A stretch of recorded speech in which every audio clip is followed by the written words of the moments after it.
Hello po, good evening sa inyong lahat. Today gagawa po tayo ng condensed milk bread roll.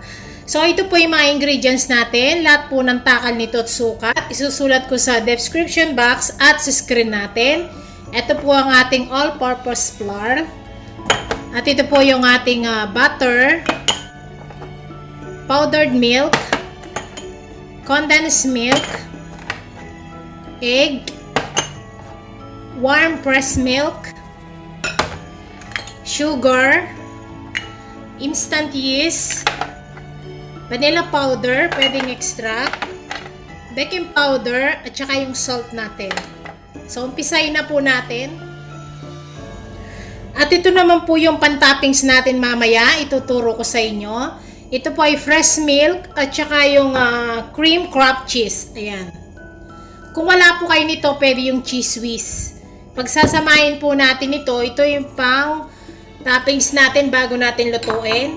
At ito naman po yung condensed milk at saka butter. Pagsasamahin po natin ito para po pagluto na ito yung pambabrush natin. So, umpisahin na po natin. Gagamit po tayo ng hand mixer. Okay, yan. Kung wala po kayo nito, pwede nyong init sa kamay.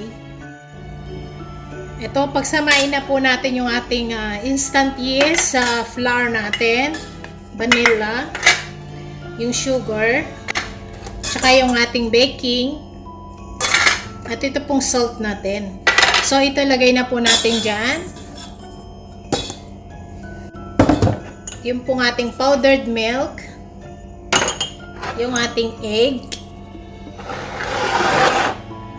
at lagay na rin po natin yung ating butter.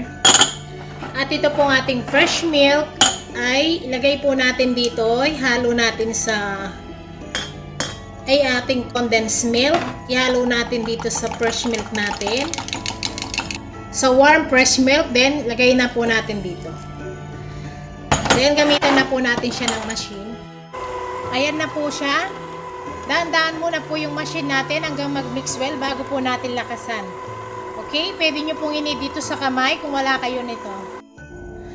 Ito na po yung dough natin. Ayan. Pag elastic na po siyang ganito, ayan, malambot po yung dough natin. Pwede na po to. Lagyan po natin ng oil yan. Then, ikot lang natin dyan. At ayayan po natin siya ng mag-double size sa room temperature po. 1 hour, ganon. Hanggang mag-double size lang siya. Okay, balikan na. Ito na po yung dough natin. Ayan, double size na po siya. So, ngayon, umpisahin na po natin. Gagamit po tayo ng rolling pin. Gagawin po natin yan ng 6. Kayo po kung ano pong size yung gusto ninyo, kung ilan sukat. Okay? Pakita ko po sa inyo. Ayan na po. Binilog ko muna po sila. To, last na po to. Bali, 6 po yung ginawa ko. Kayo kung gusto nyo pong maliliit ang sukat, pwede. Ayan. So, ngayon gamitan po natin sila ng rolling pin. Ganito po yung gagawin natin ngayon. Takpan muna natin yun para hindi na-dry. Ito po.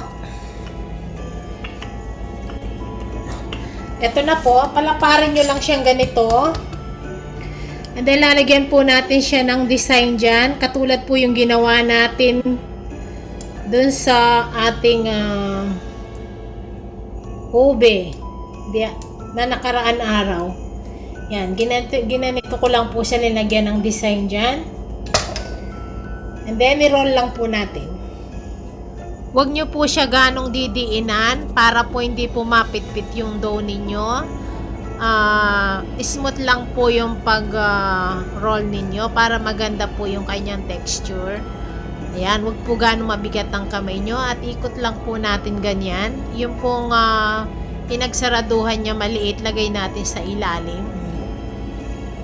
Ayan, ganyan lang po siya.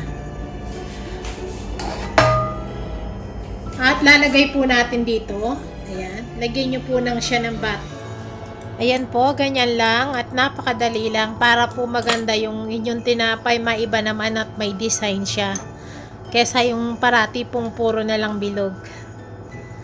Okay, ikot nyo lang po siyang pag ganyan. Ayan na po sila. Takpan muna po natin sila hanggang sila ay mag-double size. Balikan po natin. Ito po yung ating pan-toppings, yung ating craft cheese na cream. Kung wala po kayo nito, pwedeng cheese cream o kaya yung pong cream na cheese whiz, pwede po yun. Masarap din siya. Ayan, lagay lang po natin dito sa may milk. Ayan. Ihalo lang po natin siya. Yung pong wala na pong buo-buo yung cheese natin. Then, pwede na po yun. Mamaya pakita ko po sa inyo. Mix nyo lang po mabuti yung wala na siyang buo-buo. Kung wala po kayo nitong cream cheese na to, na Kraft, pwede naman pong fresh milk na lang. Ayan na po sila, double size na. Ito na po yung ginawa natin kaninang fresh milk na mayroon Kraft cheese na cream. So, kung wala po kayo nitong Kraft cheese na sinabi ko, pwede naman. Ganito pong gagawin natin dyan. Ayan, ibubuhos lang po natin dito. Lagay lang po natin sa taas. Huwag po kayong mag-alala, sisip-sipin niya po yan. Ayan. So, ganito lang po, i-bake na natin yan.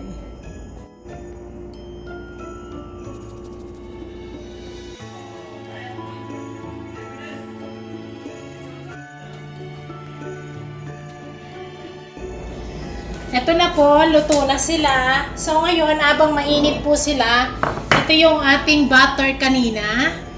At yung ating condensed milk. Ayan, ipaghalo lang po natin ito. Ayan, halo lang po natin yan dyan. Then, haba pong mainit dyan, i-brush po natin ito. Mix nyo lang po mabuti ito. Ngayon, i-brush po natin sila dito sa taas. Ayan.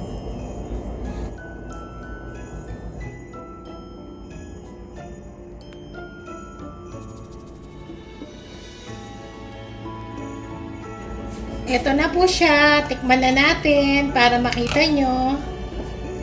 Ayan.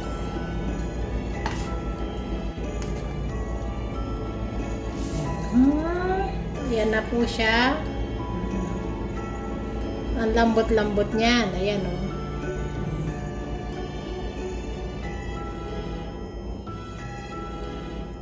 Malambot po yan at napakasarap niya.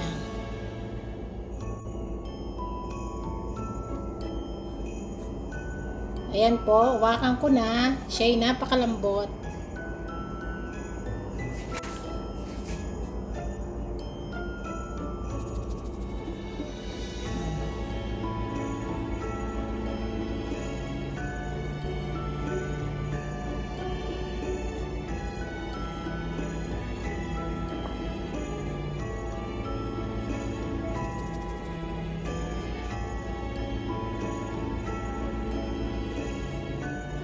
Yan po, kain tayo. Salamat po.